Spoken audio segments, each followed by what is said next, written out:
Korea's vicious young dictator, exploding with confidence tonight. His government's news anchor uses new, very aggressive language to project Kim Jong-un's threat. Kim Jong-un said we now have the clear capacity to directly and realistically attack American bastards who continue to attempt to invade the Pacific.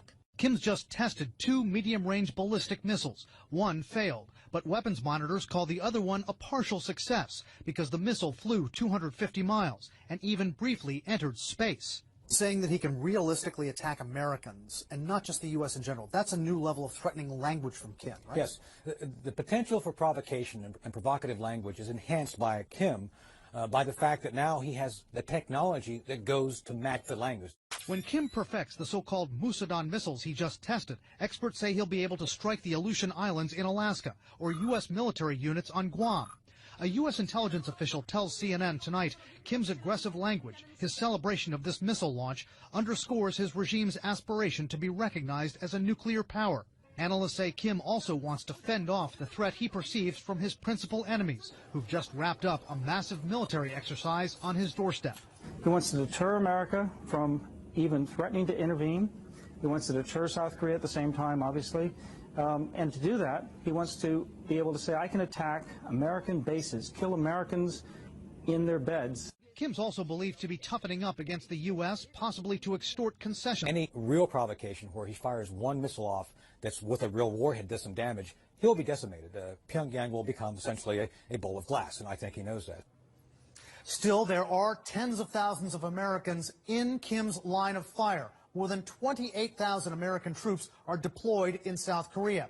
Analysts worry tonight that if Kim tries to provoke South Korea with artillery fire, maybe a commando raid, that a mishap, a miscalculation from Kim's forces could harm those Americans, then we could be in for a dangerous escalation. We are just getting this in. The U.S. officials we are speaking to, Brianna, are telling CNN there was a very serious incident with the Iranian Navy yesterday. Now, this is just one day after that video everyone saw of a different incident. But yesterday, in the northern end of the Arabian Gulf, there was an Iranian fast attack craft that came out into the water and began harassing 2 U.S. Navy ships and a Kuwaiti Navy ship. The Iranians, we are told, were circling the Navy ships. They were coming close. They would not leave. At one point, they came within 200 yards of one of the U.S. Navy patrol craft. The Navy, following standard maritime procedure, tried to call the Iranian ship. They got no answer initially. They fired flares. They did then have, a U.S. official says, a brief radio-to-radio conversation with the Iranians, but still, the Iranians did not leave. At that point, we are told that this U.S. Navy patrol craft, the USS Squall, then made the decision and fired 3 warning shots into the water to warn the Iranians to pay attention and to back off. This is standard maritime procedure for the U.S. Navy. It rarely happens. It has happened in the past, but this is standard procedure when a U.S. Navy ship feels threatened and that threat does not back off. That is really the last resort before you take lethal action. You fire warning shots into the water. So just yesterday, 3 warning shots fired at the Iranians. And this comes one day after that video that we all saw that 4 Iranian ships, again, Revolutionary Guard Corps ships, came out and harassed another U.S. Navy ship. Perhaps the bottom line here is to note that the U.S. believes these Iranian boats belong to the Iranian Revolutionary Guard Corps. This is one of the most militant arms of the security and military services in Iran. This is not the regular Iranian Navy. There is always concern that these maritime forces of Iran that are doing this are not under the central control of the government, and there is always concern that things can get out of hand. The U.S. Navy yesterday taking the action to fire warning shots at the Iranians and tell them to back off. Hey, Amra, those propaganda photos out of North Korea really are remarkable because they reveal a side of the North Korean leader Kim Jong-un we don't normally see, as he was celebrating with his scientists, projecting so much confidence that he feels he has finally perfected this missile technology capable of delivering a nuclear warhead to his enemies, including the United States. Rising from the waters off the eastern Korean peninsula, an ominous new threat from North Korea, the successful test firing of submarine-launched ballistic missile Hukguk-song, meaning Polaris, the North Star. A weapon North Korean leader Kim Jong-un says puts the U.S. and its allies within striking range of a nuclear attack. A triumphant announcement on the North Korean news. State propaganda images claim to show a perfect launch. Before dawn Wednesday, anxiety turns to exhilaration. Kim Jong-un and his officers smiling, laughing as they track the missile some 500 kilometers, more than 300 miles, further than any previous attempt. The testing and the phase of the development is very rapid. A launch attempt just last month failed. A missile fired 4 months ago in April traveled just 30 kilometers, around 18 miles. Analysts believe Wednesday's missile traveled 16 times further, meaning it can strike anywhere in South Korea, home to 50 million people and some 25,000 American troops. The latest launch has U.S. and South Korean forces engage in annual military exercises, similar to these in the spring. Pyongyang views the annual drills as a direct provocation.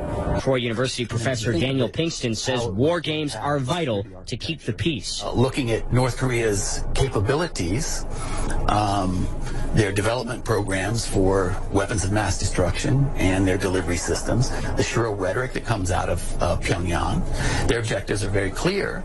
North Korean weapons development continues at a breakneck pace, despite nearly universal condemnation and unprecedented international sanctions. They will allocate resources from other areas and devote it to the missile and nuclear programs. Kim Jong-un called Wednesday's before dawn launch the greatest success and victory.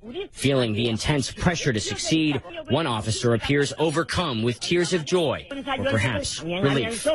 Russia is deploying its ballistic missile and attack submarines in numbers, range, and aggression not seen in 2 decades. In an exclusive interview, the commander of U.S. naval forces in Europe tells CNN the buildup is part of an alarming strategic view. They're very clear that NATO is viewed as an existential threat to Russia. Our military capability, they view in a very visceral way as a threat to Russia. Adding to U.S. concern, Russia is deploying new submarines that are harder for U.S. naval forces to track and detect. Following years and billions of dollars in investment, they are quieter, better armed, and have a greater range of operation. The submarines that we're seeing are much more stealthy. They're acoustically quieter.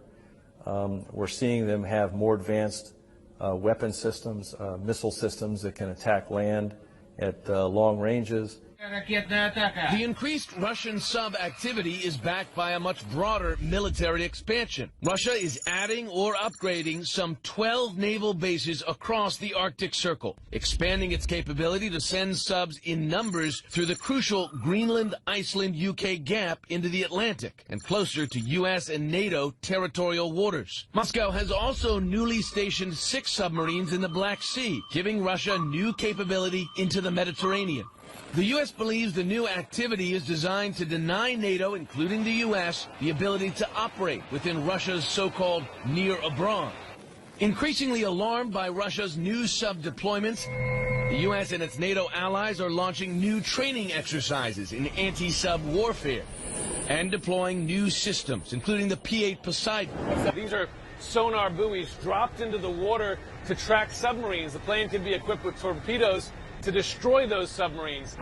Russia's growing military activity extends above the surface as well. A Russian fighter jet's flyby of the USS Donald Cook this week, coming within 30 feet laterally and 100 feet vertically, is behavior that U.S. naval commanders have not witnessed since the Cold War. We had issued radio calls in both English and Russian, and the aircraft didn't respond and proceeded on a course directly at the ship. So while we've seen these interactions before, this one was different because of the proximity to the ship, the altitude, and the flight path that it took.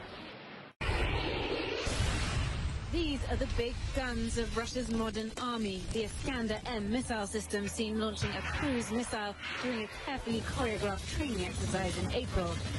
And yet this is not NATO's biggest fear. Last year, President Putin announced more than 40 new missiles would be added to Russia's nuclear arsenal, prompting concerns in Washington of a new Cold War.